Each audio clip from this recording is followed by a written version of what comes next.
초대교회 가운데서 가장 문제가 많았고 또 분열을 또 겪었던 교회가 고린도 교회죠.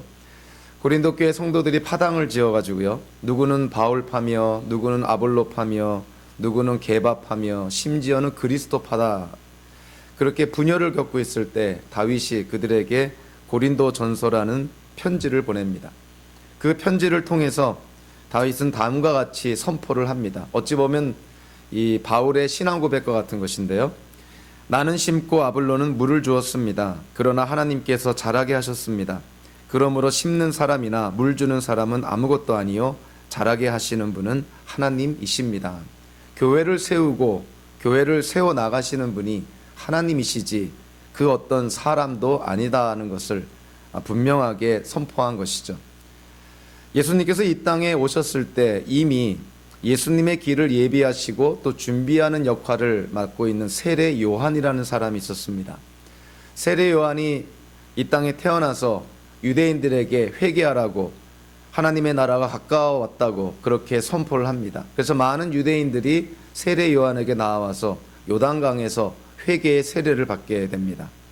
그러다가 예수님께서 이제 공생애를 시작하실 때 예수님과 예수님의 제자들이 마찬가지로 예수님께 나아오는 자들에게 세례를 베풀어 줍니다. 그런데 세례 요한의 제자들이 보니까 이전에 자기의 스승인 세례 요한에게 사람들이 더 많이 나왔었는데 시간이 갈수록 이제 예수님께 또한 예수님의 제자들에게 나아가는 사람들이 더 많아지는 것을 보게 됩니다. 당연히 세례 요한의 제자들이 세례 요한에게 일종의 시기 질투와 같은 말을 합니다. 즉 이제 왜 사람들이 예수님 또는 예수님의 제자들에게 나아가서 더 많이 세례를 받습니까? 여기에 대해서 세례 요한이요 어찌 보면 자신의 신앙 고백과 같은 그런 선포를 합니다.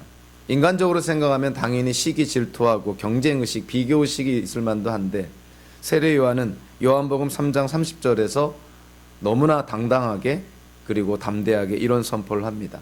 그는 흥하여야 하고 나는 쇠하여야 한다. 여기서 말하는 그는 예수 그리스도를 의미하는 것이고요. 나는 물론 세례 요한을 의미하는 것이죠. 세례 요한은 자기가 이 땅에 태어나서 이 땅에 존재하는 그 이유를 분명히 알고 있었습니다. 자기는 그리스도가 아니고 그리스도를 예비하는 그러한 삶, 그리스도를 준비하는 길을 닦는 그러한 역할이 주어졌다는 걸 잘 알고 있었기 때문에 이제 메시아 그리스도 예수가 이 땅에 오셨으니 그분이 높임을 받으시고 그분이 흥하여야 되고 나는 이제 역사의 뒤안길로 사라지고 쇠하여야 한다는 것이 세례 요한의 고백이었습니다. 참 놀라운 그런 신앙 고백이 아닐 수가 없는 것이죠.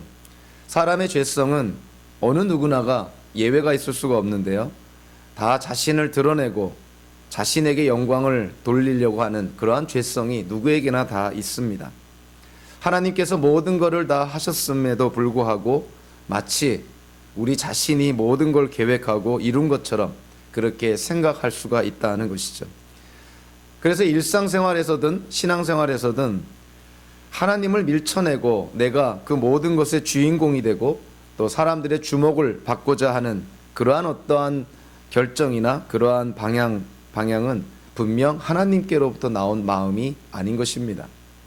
기독교인들, 우리 성도들은 우리 이 땅에 존재하는 것부터 시작해서 이 땅에서 무슨 일을 하든 또 어떠한 것을 이루고 성취하든 어떠한 인생을 살든 만약에 우리가 자랑할 것이 있고 남에게 내세울 것이 있다면 그것은 모두 하나님께 영광을 돌려야 된다는 것이죠.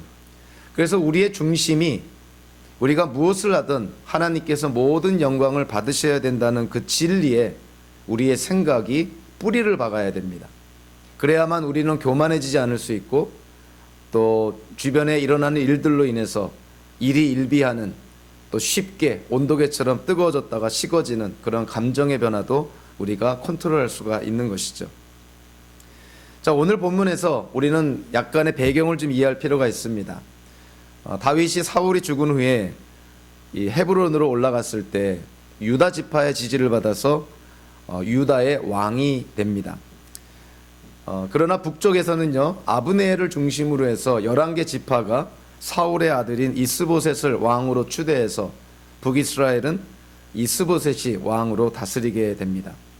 사무엘기하 2장에서 2년 동안 다윗과 이스보셋이 남과 북을 다스릴 때 전쟁을 치르게 되는데 그 전쟁의 대표적인 한 케이스를 우리에게 보여줬습니다.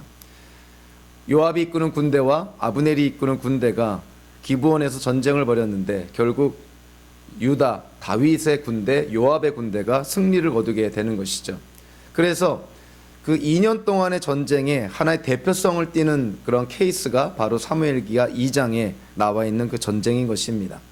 그리고 그 2년 동안의 남과 북의 대치 상태에서 일어났던 수많은 전쟁의 결과를 오늘 사무엘기하 3장 1절에서 한마디로 이렇게 총평을 하고 있습니다. 1절을 보시면 사울 집안과 다윗 집안 사이에 전쟁이 오래 계속되었다.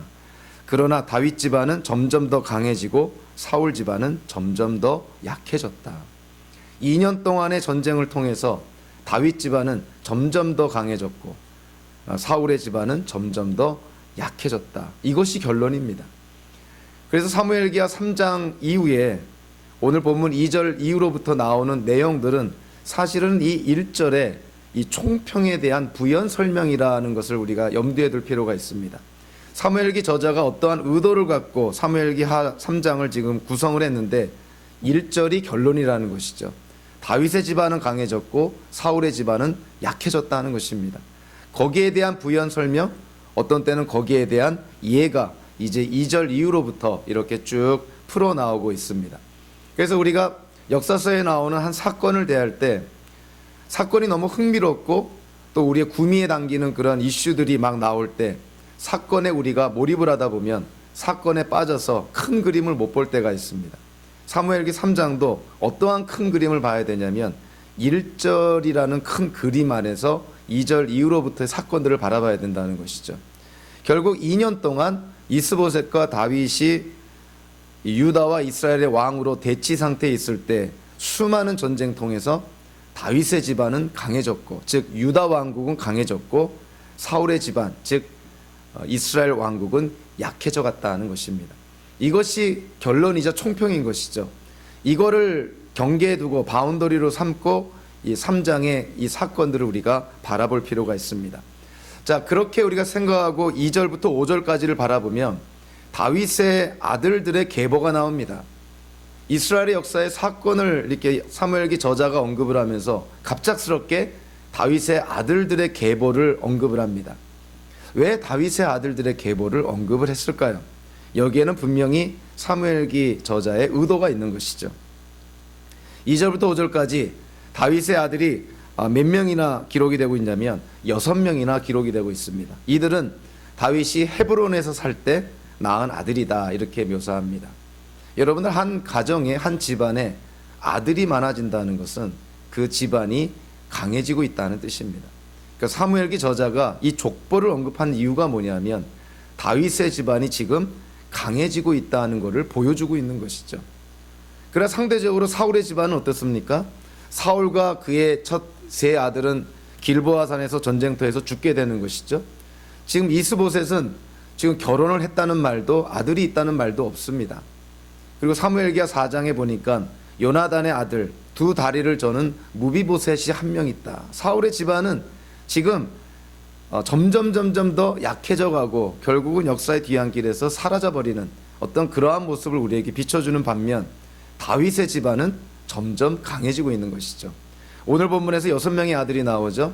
사무엘기하 5장에 보면은 다윗이 예루살렘에서 통치할 때 그때 낳은 아들들도 또 여러 명 언급을 합니다. 그러니까 다윗의 집안은 그만큼 강해지고 있다는 것을 이 족보를 통해서, 계보를 통해서 우리에게 말해주고 있는 것이죠.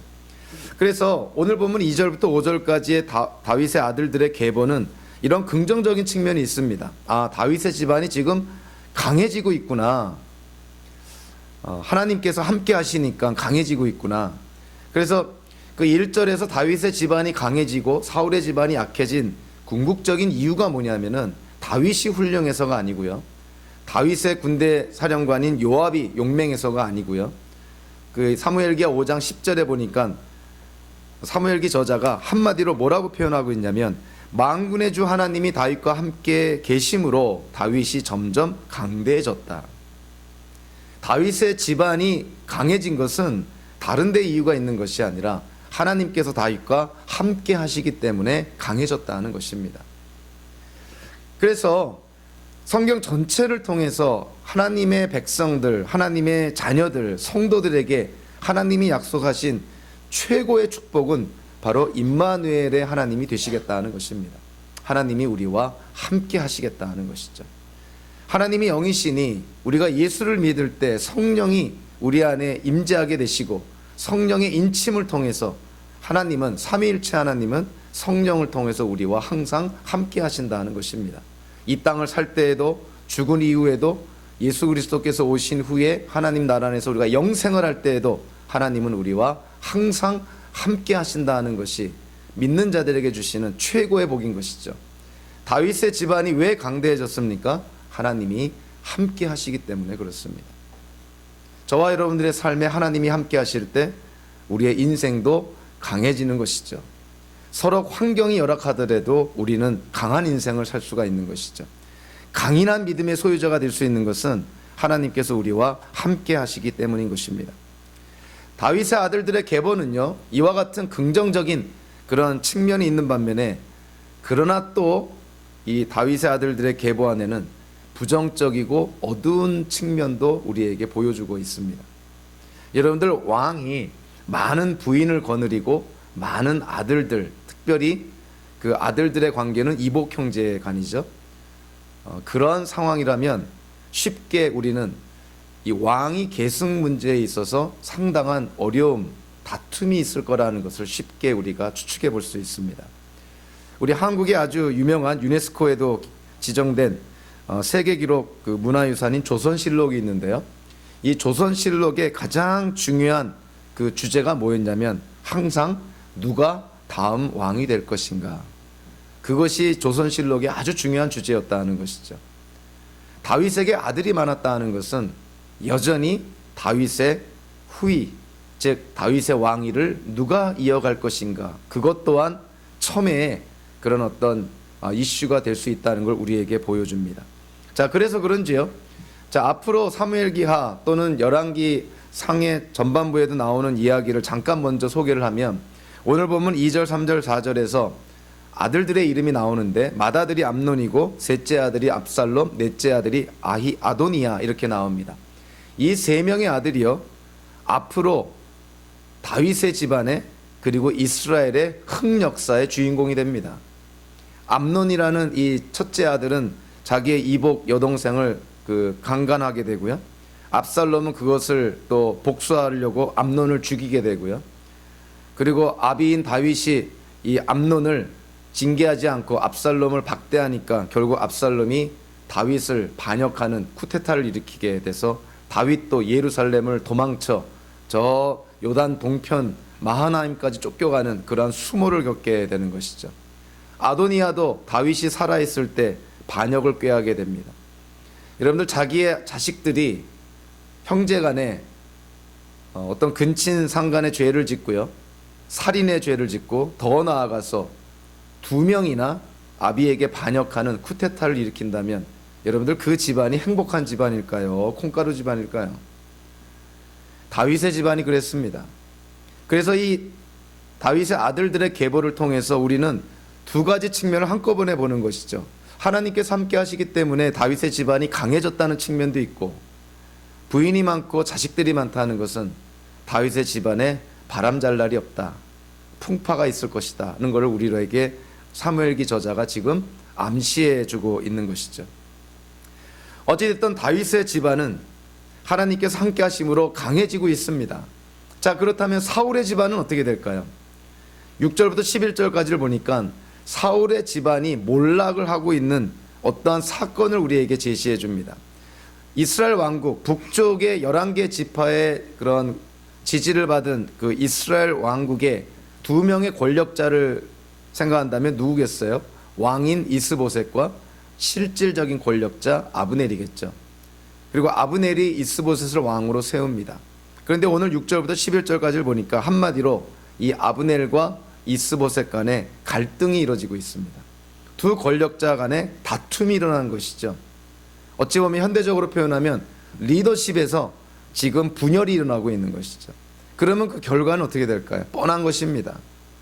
권력자들 간에 리더십에서 분열이 일어났다면 그들이 이끌어가야 할 공동체는 파국으로 치닫을 수밖에 없다는 것이죠. 의외로 사울의 집안이 그리고 북이스라엘이 파국으로 치닫는 그 어떤 사건이요, 사소한 데서부터 시작을 합니다. 자, 아브넬은 지금 어떠한 존재냐면 이스보셋을 왕으로 세운 실권자죠. 그리고 지금이 어떠한 상황이냐면 이 남쪽의 유다 왕국과 전쟁 중에 있는 대결 구도의 형태 속에 있으니, 이런 전쟁 중에 있을 때 가장 나라의 실권자가 누구겠어요? 군대를 지휘할 수 있는 자겠죠. 아브넬이 이 북이스라엘의 군대 사령관입니다. 요즘 말로 하면 국방부 장관인데 당연히 실권을 쥐고 있는 것이 아브넬이죠. 군대가 자기 수하에 있으니. 자, 그런데 오늘 본문을 보니까 자, 7절에서요, 이스보셋이 어찌된 영물인지 뜻밖의 이 아브넬을 꾸짖습니다. 굉장히 아주 특별한 사건인 것이죠. 왜냐하면 지금 이스보셋이 자기의 지지 기반도 약하고 국방부 장관과 같은 아브넬이 실권자인데, 그리고 자기의 손윗 사람이고요. 뜻밖에도 이 이스보셋이 아브넬을 꾸짖습니다. 나중에 드러난 일이지만 꾸짖는 이유도 분명치가 않은 것이죠. 자, 꾸짖는 그 내용이 뭐냐면 7절에 보니까 사울의 후궁 가운데 리스바라는 후궁이 있는데요. 이 아브넬이 그 사울의 후궁인 리스바를 범했다는 것이죠. 그러니까 아마 성추행을 했던, 강간을 했던, 뭐 두 사람의 묵인하에 어떤 관계를 가졌던 이 이스보셋이 아브넬을 꾸짖습니다. 자, 여기에 대해서 이 아브넬이 8절에 보니까 아주 강력하게 반발하고 있죠. 8절에 뭐라고 말합니까? 한마디로 말하면 당신 나를 어떻게 지금 취급하는 거냐, 이런 식이에요. 8절에 뭐라고 얘기하고 있냐면 아브넬이 이렇게 말합니다. 임금께서는 내가 유다의 빌부터 살아가는 개로밖에 보이지 않습니까? 요즘은 개에 대한 그 인식이 좀 좋아졌는데요. 이 당시에 개는 상당히 비하되는, 어떤 사람을 표현할 때 개라고 표현하면 상당히 비하하는 그런 표현인 것이죠. 여러분들 그 골리앗과 다윗이 엘라 골짜기에서 싸울 때 다윗이 이 골리앗에게 나아갈 때 뭘 가지고 나옵니까? 막대기를 들고 나갑니다. 물론 막대기에다가 돌멩이 들고 나가긴 하지만 이 골리앗이 다윗이 막대기를 들고 나오는 걸 보고 뭐라고 말하냐면 다윗 내가 나를 개로 여기는 것이냐. 그러니까 이 골리앗이 굉장히 모욕을 느꼈다는 것이죠. 상대방이 완전 무장을 하고 칼을 들고 나와도 지금 그럴 판인데 그냥 맨몸에 평상복에 그냥 막대기 돌멩이 몇 개 들고 나오니 골리앗 입장에선 자기가 마치 개 취급을 받은 양 그렇게 표현합니다. 나중에 사울이요, 다윗을 잡으려고 쫓아다닐 때 다윗이 사울을 2번이나 살려주는데 한 번은 다윗이 사울에게 이런 얘기를 합니다. 물론 멀리서 얘기하는 것이죠. 이스라엘의 임금님은 누구를 잡으려고 이렇게 나오셨습니까? 임금님이 누구를 잡으려고 쫓아다니십니까? 한 마리 죽은 개를 쫓아다니십니까? 자기를 죽은 개로 묘사합니다. 그러니까 사무엘기의 저자의 그런 관점에서 개는 상당히 누군가를 비하할 때, 폄하할 때, 모욕을 줄 때 사용되는 그러한 표현이다, 이렇게 이해가 되는 것이죠. 그래서 이 아브넬이 얼마나 모욕을 받았냐면 8절에 보니까 유다의 빌부터 살아가는 개로밖에 보이지 않느냐, 이렇게 묘사를 한 것이고요. 이 공동 번역을 보면 더 아주 재밌게 번역이 되어 있습니다. 공동 번역에서는 여기를 어떻게 번역하고 있냐면 나를 개 대가리로 아시오, 이렇게 번역을 해놨어요. 그러니까 아브넬이 이스보셋으로부터 이건 뭐 참을 수 없는 모욕을 당했다는 것입니다. 물론 여기에 대해서 성경학자들이 좀 반반이에요. 어떤 성경학자는 이 아브넬이 리스바를 범했을 것이다, 이렇게 이해하는 사람도 있고, 또 어떤 학자는 오늘 8절에 아브넬이 아주 강력하게 반발하는 걸 보면 이 이스보셋이 무언가를 잘못 알고 지금 아브넬을 지금 추궁하는 것이다, 이렇게 이해를 합니다. 자, 그러나 중요한 것은요, 아브넬이 리스바를 범했는가 범하지 않았는가, 이게 중요한 것이 아니라 사무엘기 저자의 의도를 우리가 파악을 해야 됩니다. 여기에 명시되지 않았어요. 아브넬이 과연 리브가랑 관계를 맺었는지 명시가 되지 않았습니다. 중요하지 않다는 것이죠. 중요한 것이 뭡니까? 결과적으로 아브넬과 이스보셋의 관계는 이제는 화합할 수 없는, 건널 수 없는 다리를 건너버렸다는 것이죠. 그래서 더 이상 화합이 안 되는 그러한 상황이 돼버렸다는 것입니다. 그래서 9절 10절에 보니까 아브넬이 너무 화가 나가지고 어떻게 얘기를 합니까? 한마디로 내가 이 이스라엘 왕국을 다윗에게 다 넘겨주겠다. 아주 왕 앞에서 내가 역적이 되겠다. 이 북이스라엘 왕국을 이스라엘의 11개 지파를 남유다의 왕인 다윗에게 넘겨주겠다. 이걸 아주 공공연하게 선포한 것이죠. 거기에 대해서 11절에 보니까 이스보셋이 아브넬이 두려워서 아무 말도 하지 못했다. 이렇게 나옵니다. 그러니까 이스보셋은 꼭두각시였고 이스라엘 왕국의 실제 권력자는 아브넬이었다 하는 것이죠. 자, 그래서 결론적으로 다윗의 집안이 강해지고 사울의 집안이 약해졌다. 이거를 두 개의 사건으로 언급을 합니다. 다윗의 아들들의 계보를 보여주고 그리고 이스라엘의 두 권력자인 이스보셋과 아브넬의 갈등을 통해서 이제는 이스라엘 왕국이 사실은 희망이 없는, 마치 선장을 잃어버린 파선한 그런 배와 같은 그러한 존재가 돼버렸다는 걸 우리에게 말해줍니다. 이제 오늘 본문을 좀 구체적으로 우리가 좀 살펴보도록 하겠습니다. 좀 디테일하게 들어가 보면, 자, 먼저 다시 한번 다윗 집안을 한번 살펴보죠. 2절부터 5절까지 다윗의 아들들의 계보라 그랬는데요. 다윗의 아들들의 계보이기도 하면서 또 누구의 계보냐면 다윗의 아내들의 계보입니다. 6명의 아들만 나온 것이 아니라 6명의 아내들이 등장을 합니다. 그 6명의 아내들을 일일이 언급하는 것이죠. 근데 눈에 띄는 아내가 한 명 있는데 세 번째 아내입니다. 뭐라고 말하고 있냐면 그술의 왕 달메의 딸 마아가, 이렇게 표현하고 있죠. 여러분, 그술이라는 땅이 어디 있냐면 요단강 동편 북쪽에 있습니다. 즉 북이스라엘의 수도인 마하나임과 가까운 곳에 있는 지역이 그술이었던 것이죠. 지금 저 헤브론을 수도로 하고 있는 유다 왕국의 왕인 다윗이 저 마하나임 북쪽 끝에 그 위에 있는 그술과 외교적인 관계를 맺었다 하는 것은, 이건 우리에게 뭘 의미하고 있냐면 이 결혼이 정략적인 결혼이었다는 것을 쉽게 우리에게 말해줍니다. 다윗이 그술과 외교적인 관계를 맺음으로 말미암아 북이스라엘을 견제하는 것이죠. 그래서 그 마아가라는 그술 왕의 딸을 사랑해서가 아니라 외교적인 관계를 통해서 북이스라엘을 견제하기 위해서, 그래서 이 그술의 왕 달메의 딸 마아가와 결혼을 하게 되는 것이죠. 그로부터 난 아들이 누굽니까? 압살롬입니다. 여러분들, 압살롬이 나중에 그 자기의 친 누이인 누이를 그 강간한 암논을 죽이게 되죠. 다윗의 첫아들을 죽이는데, 그리고 죽이고 나서 압살롬이 도망을 가게 됩니다. 3년 동안 피해가는데 압살롬이 어디로 피해갔겠어요? 자기 외할아버지가 있는 그술 땅으로 도망가는 것이죠. 다윗이 그술로 압살롬이 그술로 도망간 데는 다 이런 이유가 있는 것입니다. 자기 외가 쪽이, 자기 엄마 쪽이 그술이기 때문에 글로 도망가서 3년이나 거기서 머물다가 나중에 다시 예루살렘으로 돌아오게 됩니다. 자, 그런데 2절부터 5절까지 다윗의 6명의 아내들의 이름이 쭉 등장하는데요. 독자로 하여금 사무엘기의 저자가 어떤 질문을 던지는 것이죠. 이 6명의 아내들의 이름을 쭉 보면서 이 다윗의 인생을 알고 있는 이스라엘의 그 독자들은 퀘스천을 합니다. 어떤 퀘스천을 합니까? 다윗의 첫째 부인 미갈은 도대체 어떻게 됐을까? 미갈의 이름이 나오질 않습니다. 미갈이 누군가요? 사울 왕의 딸이었죠.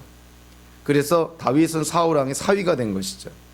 자, 그래서요, 그 오늘 보면 그 12절부터 16절까지를 통해서 보니까 미갈에 대한 언급이 나옵니다. 자, 아브넬이 아까 이스보셋과 그 결별하고 이제 다윗에게 이스라엘 왕국을 넘겨주겠다고 한 다음에 전령을 보내어서 다윗과 접촉을 하게 되죠. 내가 이렇게 이스라엘 11개 지파를 당신 손에 넘겨주겠어. 그랬더니 다윗이 뭐라 그럽니까? 조건이 하나 있어. 13절에 보니까 조건이 뭡니까? 내 첫 아내 미갈을 데려오시오. 지금 미갈이 북이스라엘의 어딘가에 살고 있다는 것이죠.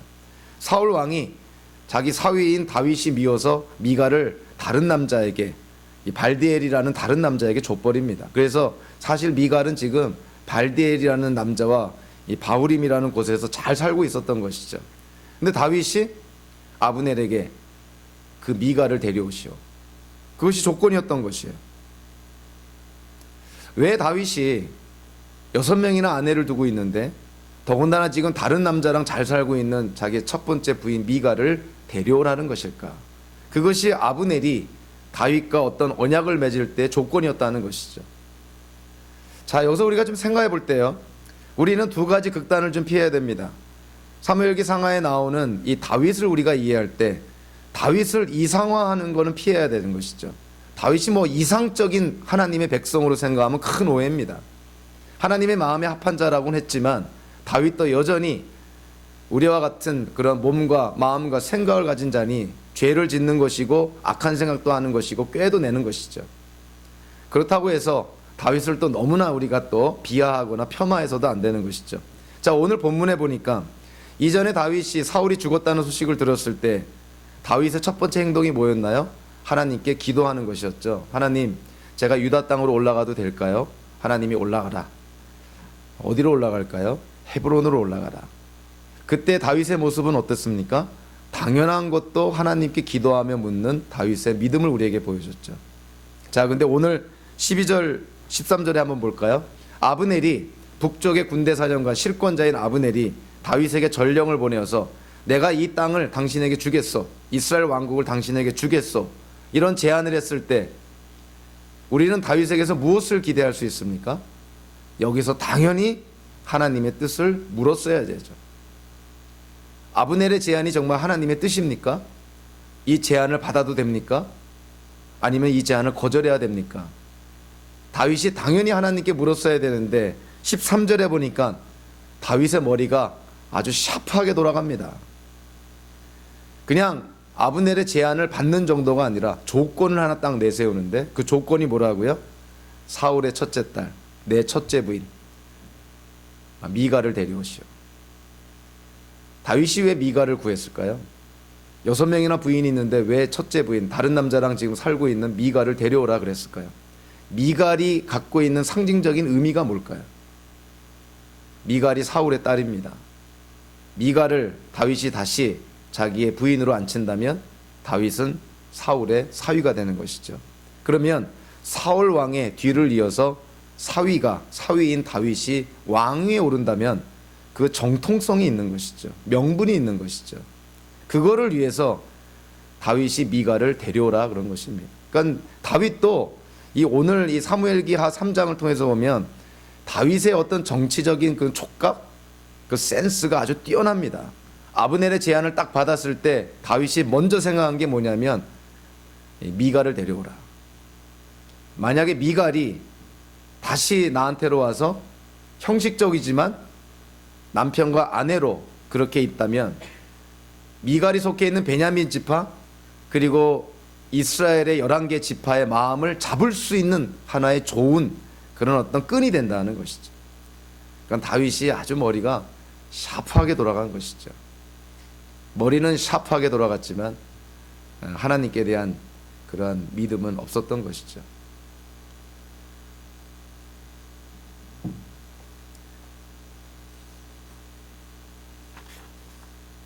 우리는 여기서 다윗의 어떤 그런 행동을 한번 좀 점검해 볼 필요가 있습니다. 다윗은 아브넬의 제안을 꼭 그렇게 받아들여야만 했을까? 그리고 첫 번째 부인 미갈을 꼭 데려오라고 그렇게 했어야만 됐을까?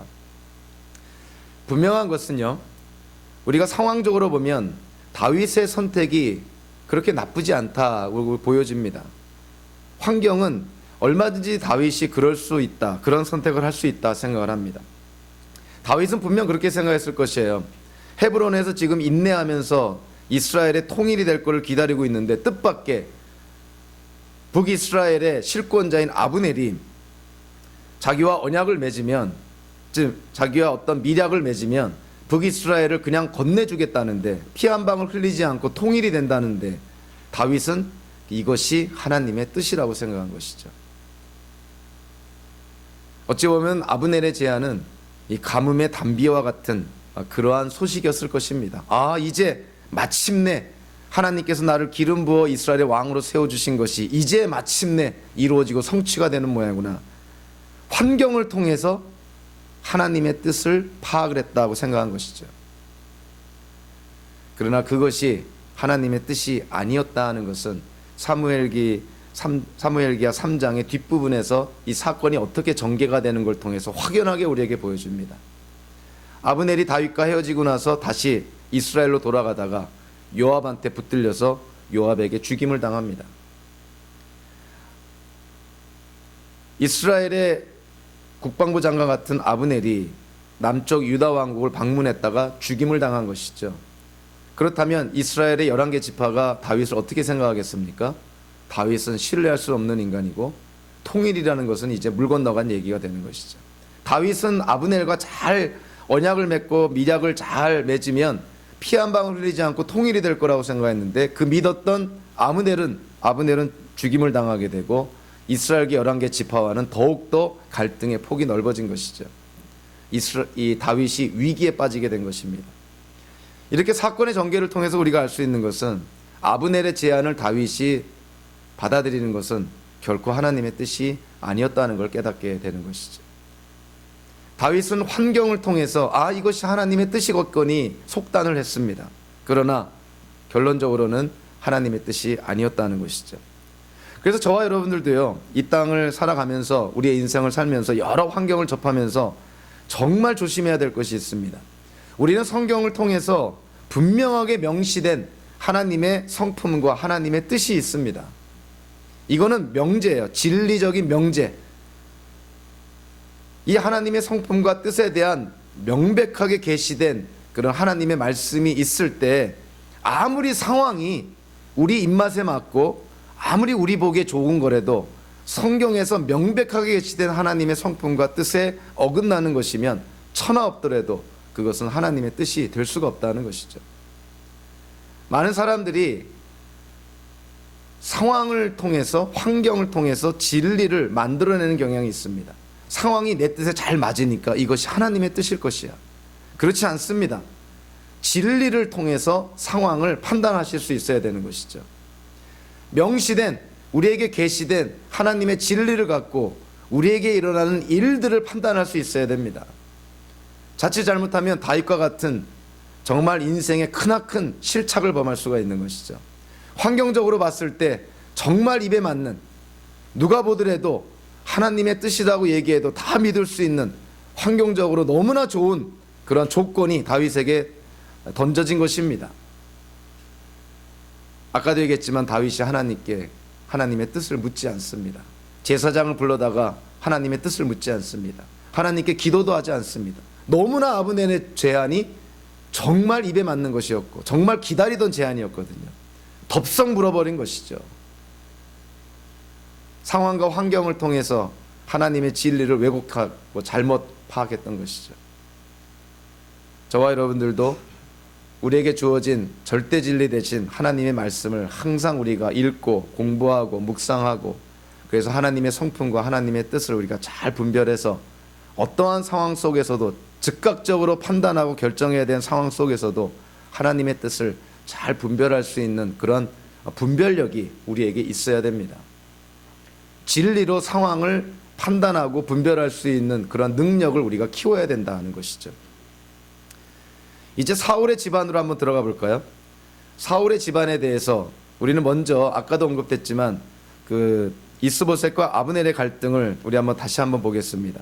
6절부터 11절까지를 통해서 보니까 우리가 어디에다 좀 초점을 맞추기를 원하냐면 아브넬에게 좀 초점을 맞추도록 하죠.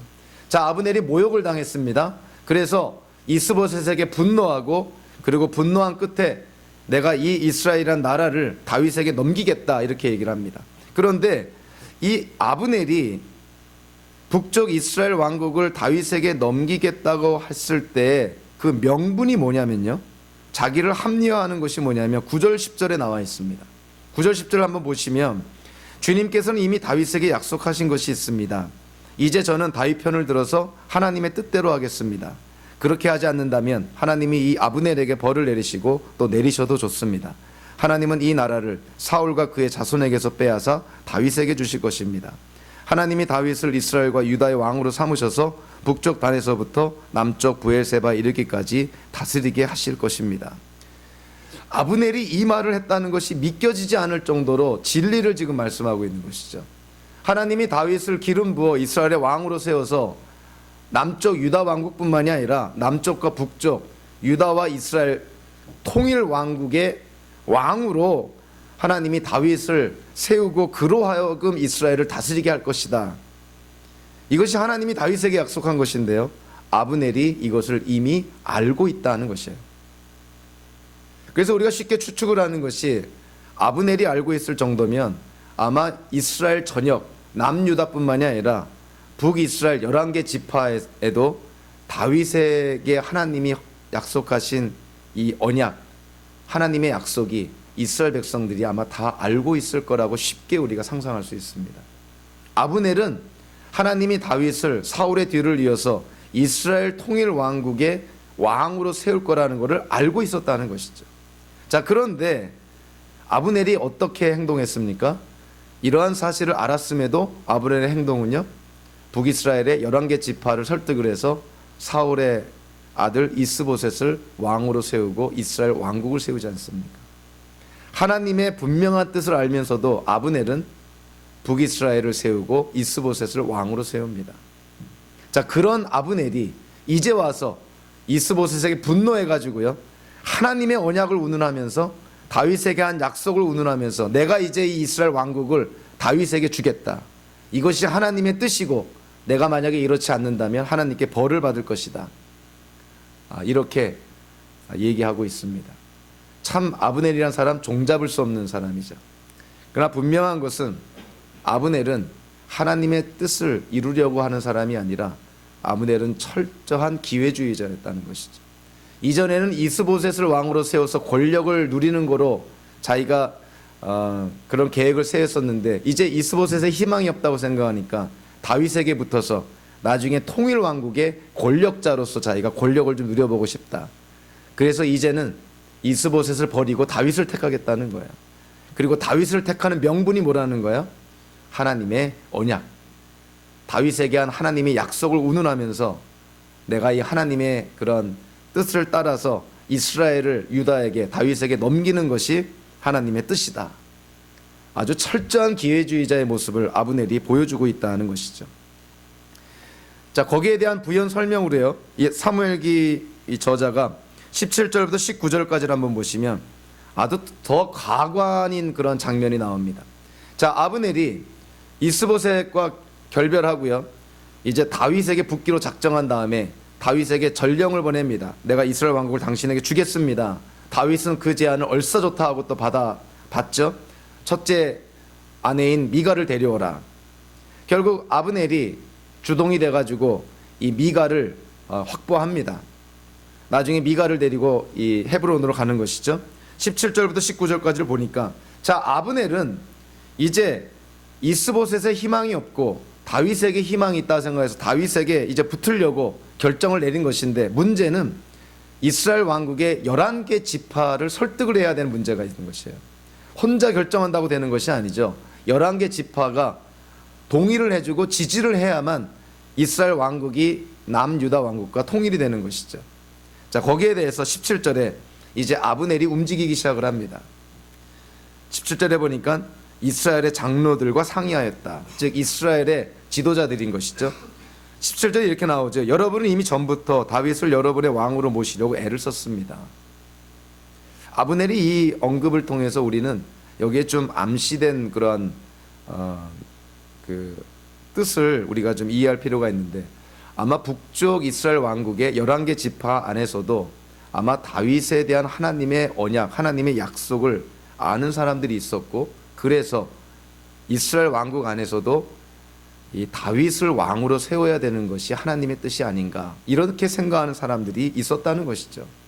그래서 이 아브넬이 그 이스라엘의 지도자들에게 당신들이 이미 이전에 다윗을 왕으로 세우려고 애를 쓰지 않았습니까?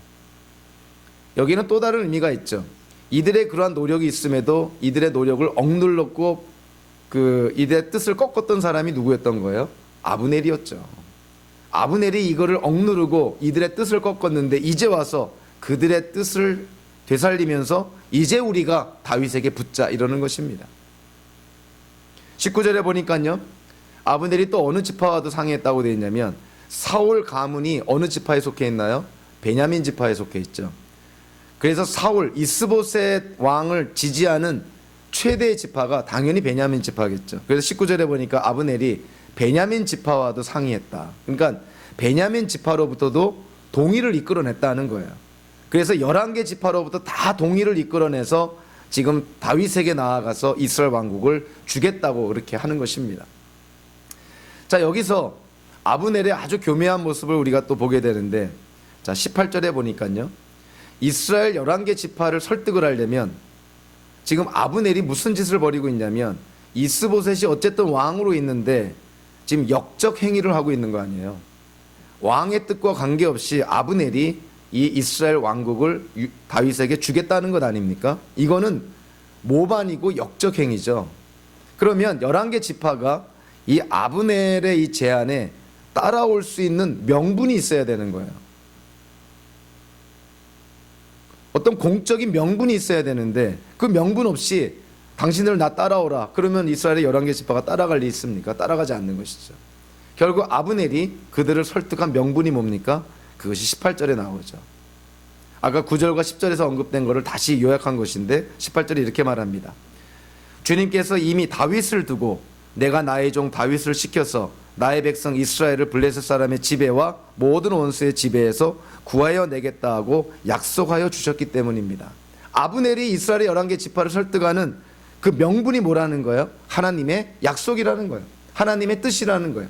하나님이 다윗에게 이스라엘 통일 왕국을 주겠다고 약속했다는 거예요. 그러니까 우리가 다윗에게 들어가는 것이, 다윗과 합치는 것이, 이것이 하나님의 뜻이다.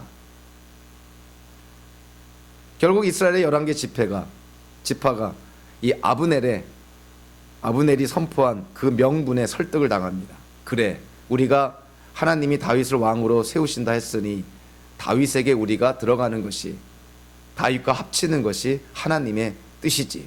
그래서 이스라엘 11개 지파가 이 아브넬을 지지하기로 결정한 것이죠. 그래서 20절, 21절에 보니까 아브넬이 헤브론으로 가서 다윗을 만나 잔치를 벌이는 장면이 나옵니다.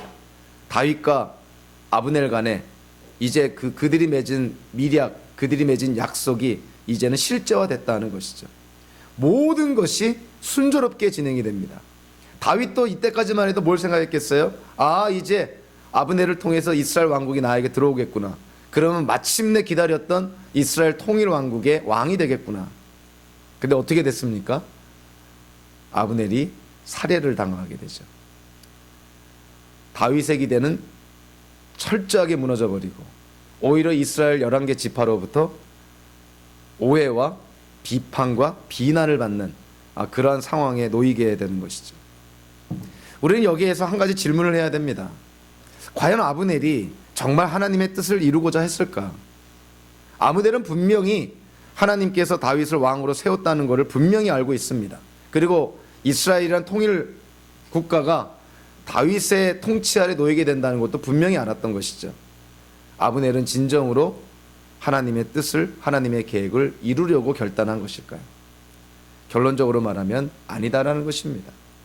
아브넬은 하나님의 뜻은 알았지만 결코 하나님의 뜻을 위해서 결정을 내린 것이 아니라 철저하게 기회주의자의 모습을 보인 것이죠. 자기의 욕심을 채우기 위해서, 자기의 탐욕을 채우기 위해서 하나님의 뜻을 사실은 이용한 것이죠. 아브넬과 같은 사람이 현대에도 얼마나 많은지 모릅니다. 우리 한국과 또 미국의 또 세계 기독교계 안에도 이런 부류의 사람들이 있는 것이죠. 자신의 욕심과 탐욕을 채우기 위해서 하나님의 이름을 도용하고 하나님의 말씀을 악용하고 그리고 하나님을 전면에 내세우며 자기의 욕심을 채우는 아주 파렴치한 인간들이 있는 것이죠.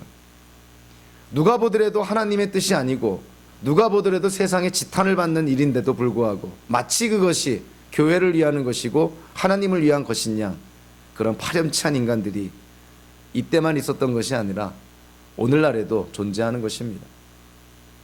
그래서 저는 그렇게 생각합니다. 다윗도 명분을 찾았죠. 첫째 아내 미갈을 데려오라. 명분을 찾습니다. 아브넬도 명분을 찾는 것이죠.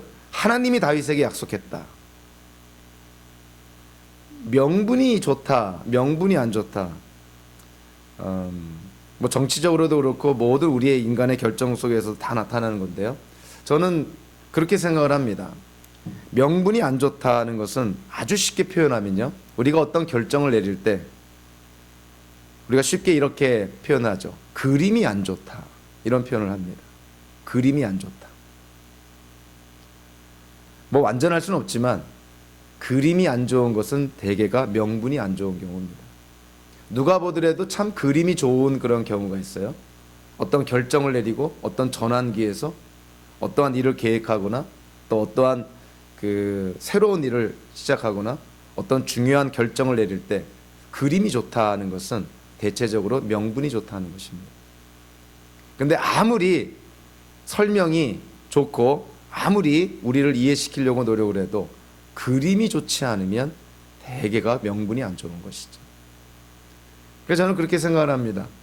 개인적인 그런 이야기를 들어보고 상황을 들어보면 충분히 납득이 되고 충분히 이해가 되는 거지만 그림이 안 좋을 때는 저는 찬성을 하기는 좀 쉽진 않더라고요.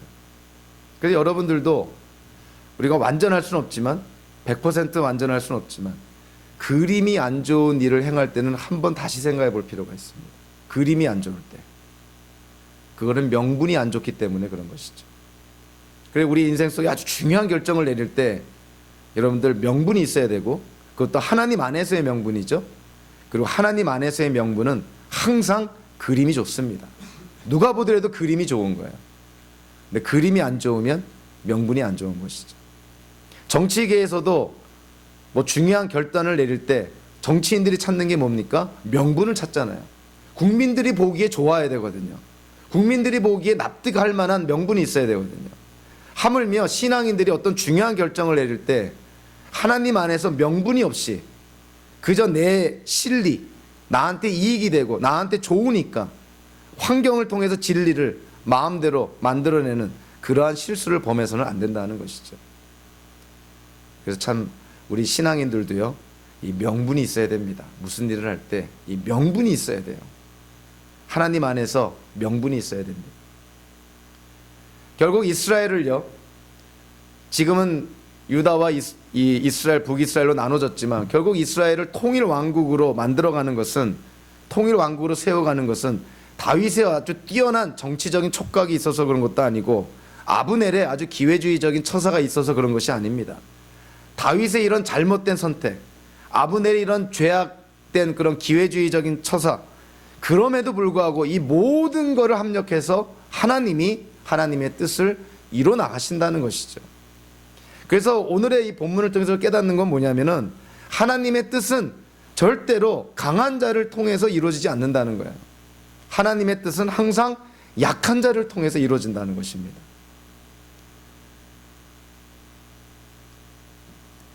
돌아가신 오카는 목사님이 소명자는 낙심하지 않는다라는 책에서 이런 글을 썼는데요. 참 이 공감이 되는 글이어서 여러분들에게 좀 한 패러그래프를 좀 읽어드리려고 합니다. 오카는 목사님의 글입니다. 주님이 일어나서 일을 하실 때에는 지금까지 변함없이 선택하시는 전략이 있습니다. 그것은 약한 자, 작은 자를 사용하신다는 것입니다. 자기의 몸된 교회가 어려움을 당할 때 그 교회를 원상 회복시키시기 위해서, 그리고 그 시대를 감당할 수 있는 교회로 다시 재충전시키시고 새롭게 하시기 위해서 주님이 사용하시는 자들은 한결같이 작은 자여 약한 자였다는 것입니다. 이것이 주님의 전략이셨습니다.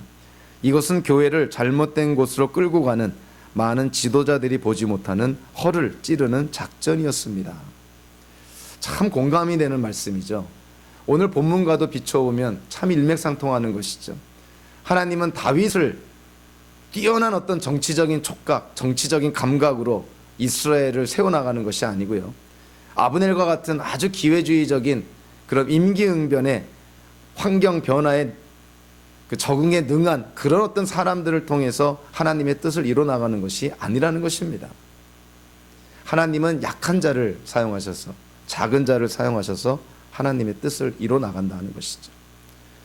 하나님께서 약하고 작은 저와 여러분들 같은 그런 자들을 하나님이 택하셔서 우리의 인생 속에서 하나님의 뜻을 이뤄 나갈 때 우리는 하나님께 영광을 돌리지 않을 수가 없는 것이죠. 강한 자를 통해서, 많은 것을 가진 자를 통해서, 기득권자를 통해서, 권력자들을 통해서 하나님의 뜻을 이뤄 나간다면 결국 영광은 그들이 차지할 것입니다. 그러나 작고 약한 자를 통해서 하나님의 뜻이 이뤄 나간다면 하나님께서 모든 영광을 받으시는 것이죠. 하나님의 역사는 우리가 생각할 때 때로 더디어지게 역사하더라도요, 하나님의 역사는 결코 그치는 법이 없습니다. 하나님은 항상 우리 주변에 일하고 계시고 하나님의 약속은 더디지만 반드시 이루어지고 성취가 된다는 것이죠. 저와 여러분들에게 성경을 통해서 하나님이 약속해 주신 것이 있습니다. 그것이 우리의 어떤 그 현실과 비춰볼 때 잘 맞지 않는 부분도 있을 수 있겠죠. 하나님의 약속은 너무나 장밋빛 약속인데 우리의 현실은 너무나 가혹할 수 있는 것이죠. 그럼에도 불구하고 하나님의 약속은 반드시 이루어집니다. 하나님은 그 약속을 반드시 이루시는 분이라는 것이죠. 저와 여러분들이 이 땅을 살면서 그 하나님의 약속을 우리가 믿어 의심치 말아야 되겠죠. 세례 요한의 고백이 저와 여러분들의 고백이 되기를 원합니다. 우리가 인생을 어떻게 마무리하든, 우리 인생 속에서 무엇을 이루고 성취하든 그가 흥하여야 되고 우리는 쇠하여야 한다. 우리의 삶이 하나님의 영광을 드러내시기를 주님의 이름으로 축원합니다. 기도하겠습니다. 하나님 아버지, 이스라엘 역사 속에 일어났던